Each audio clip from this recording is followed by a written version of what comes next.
things about last week, all of them good. But I also heard that I have a new time limit, that there's this expectation we'll be getting done a little bit early.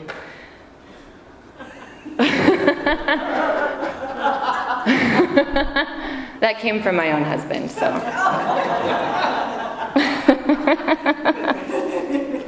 So I made it extra long just to, no.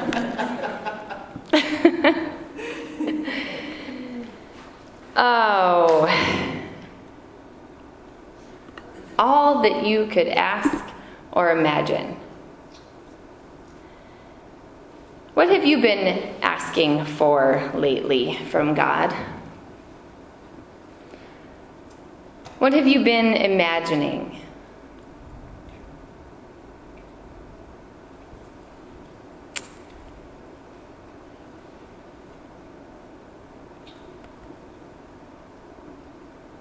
I'm giving you time to think about it because it's really an important question.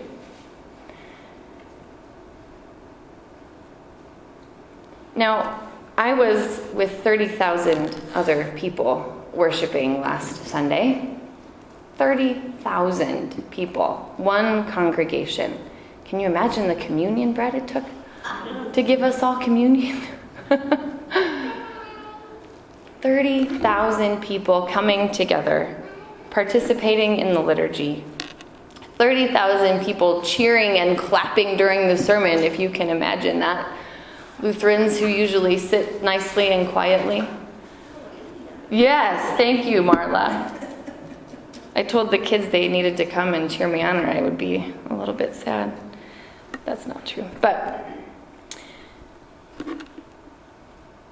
it's amazing what you can begin to ask or imagine when you see God's power at work. For people who think that the church is dead or is dying or that the young people in the church don't care anymore, I challenge you. I challenge you to look around. And granted, all of our young people are now on vacation after having spent a week in Detroit. They're all gone. But despite their absence today, the church is alive and well. And the church is doing amazing things. Part of the reason that we talked about Ephesians the last few weeks and that we will continue to be in the book of Ephesians is because I believe of its nature to get us outside of ourselves. The book of Ephesians has within its scope things from before time began to the fullness of time. It has all the saints, the citizens that are living with God, that are living now. It has within it the promises that all people will be united in Christ Jesus, and that everything we hope for, we ask or imagine can be done, and more. This is the book for you if you have been feeling a little bit hopeless lately. This is the book for you if you have been feeling like the church is just not what it used to be. This is the book for you if you are feeling like there is something that needs to happen in our world because our world is just not what it should be. And the promises which we have today, I think, are at the heart of any piece of good news. God, who is at work in the power within you, each of you, is going to accomplish things that we cannot even imagine. And I think perhaps as Midwestern Lutheran Christians, we have been nurtured in a way that downplays the power of God at work within us. Maybe it's just my upbringing, I suspect perhaps not, that told me that I was really, really a bad sinner and that I needed Jesus to save me. That's why Jesus came, after all, was to save me, a terrible sinner, from my sins. Which is not untrue. But the problem with that approach starts with a scarcity. There's something wrong with me, and God is the only one who could fix it, which again is not untrue. But when you start with a scarcity, there's always a problem to be fixed, isn't there? There's always something wrong. There's always an obstacle to overcome. There's always something that could be better. What I read in these verses from Ephesians do not have a scarcity mentality. What I read in these verses of Ephesians start with an abundance of God's power at work within us. And so I wonder if we Midwestern Lutheran Christians have been doing a disservice to ourselves, to the church, to God, in starting with that scarcity. It was just like what Michelle read from the book of John.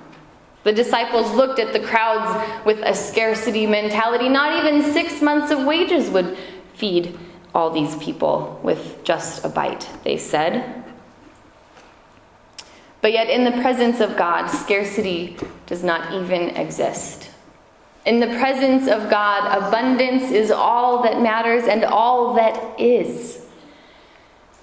And so rather than thinking of ourselves as those terrible, wretched sinners in need of God's saving grace, what if we started to think of ourselves the way God thinks about us? And when God looks at you, God sees the wonder that God created. Do you remember that verse that we read together in the psalm this morning? All God's works are marvelous. And are you not God's works? Were you not created in the image of God, destined before time to be all that God could have thought that you would turn to be? Wonderful and beloved, gifted and created just the way that God made you. From that approach, there is nothing that needs to get better. It is what it should be, because God made it so.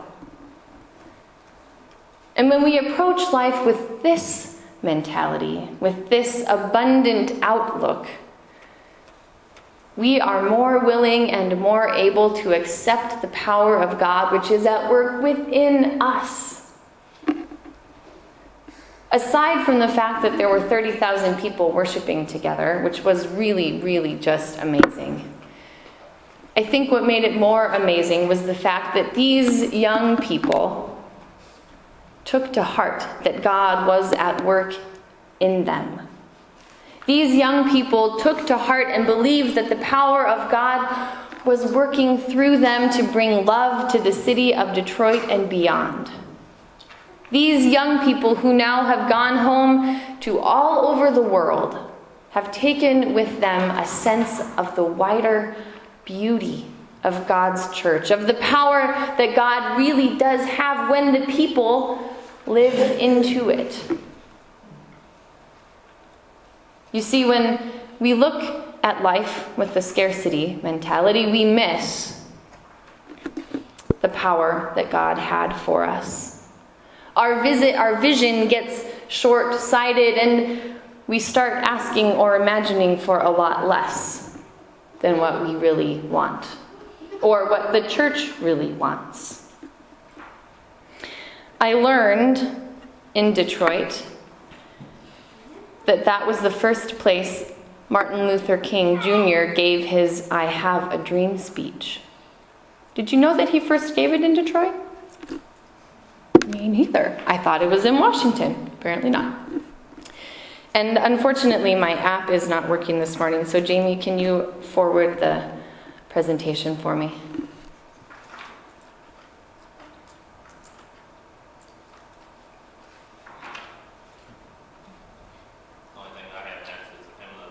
Oh. Well, maybe that's why it's not working. Okay.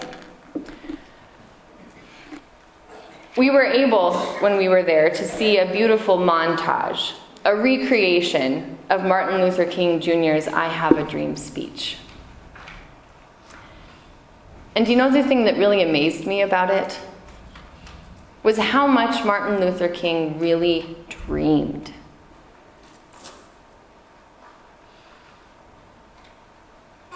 I think, looking around at our world today, perhaps we have really forgotten how to dream. Have we forgotten what it is to really hope and expect that the world might be better? Have we forgotten what it is to believe that God has gone into hell, bound the devil up, and raised everything to new life? What a gift we have been given as people of God. What a gift to be called God's children, to have God's power at work within us. You, brothers and sisters, are the ones who have the power to bring about these dreams and hopes. And God is the one who has the power to make them better than we even imagined they could be. That is the gift of being the church. Because otherwise the church wouldn't have lasted for so long. In its early days, the church was just a ragtag group of people who didn't even really believe that Jesus was risen from the dead. And after that, after the news spread, it was just another ragtag group of people persecuted by the Romans, killed for believing what they did, and who yet continued to dream. The church survived the Dark Ages, where it was corrupt and spreading lies and hatred, but people continued to dream. And I am positive, after having been in Detroit, after having been with you now for almost 5 years, that the church is alive and well, and it is continuing to do God's work in this world through you. God's power at work within you each and every day, each and every moment, the words which you share, the lives that you live.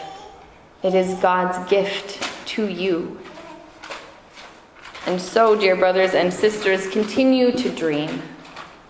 Continue to ask, to think big, to remember the reason that Jesus came in the first place, to free the oppressed, to give good news to those who were in need, to heal the sick, to bind up the brokenhearted. Jesus came to give all people freedom. And he continues to do that each and every day, starting within us and then spreading to those that we meet. All that you can ask or imagine will be done, so that the church will continue to do God's work in the world for generations to come. Be thankful, dear friends, in this time. Take heart and dream big, big dreams, because God is at work within you, and God will make it happen.